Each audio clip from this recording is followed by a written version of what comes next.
বলছিলেন ওই যে এখানে একটা লোক মাটি দিয়া মাটির পাত্র বানাইছে অনেকগুলো, তুমি একটু তার কাছে যাও তো।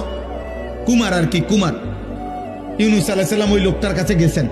তা আল্লাহ বলছেন, ইউনুস ওই ব্যাটারে শুধু একটা কথা বলো যে সে যে এই মাটি দিয়ে মাটির পাতিল বানাইছে, এরকম তার হাতের বানানো একটি মাটির পাতিল ভেঙে ফেলতে বলো, তারে ভাঙ্গে লাইতে।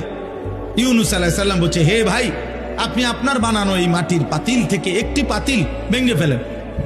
তখন ওই কুমার সে বলছে, এই মিয়া, আমার নিজের হাতের বানানো মাটির পাতিল আমি ভাঙবো কেন? বোকা নাকি আমি? কেন ভাঙবো? এত যত্ন করে আমি বানাইছি।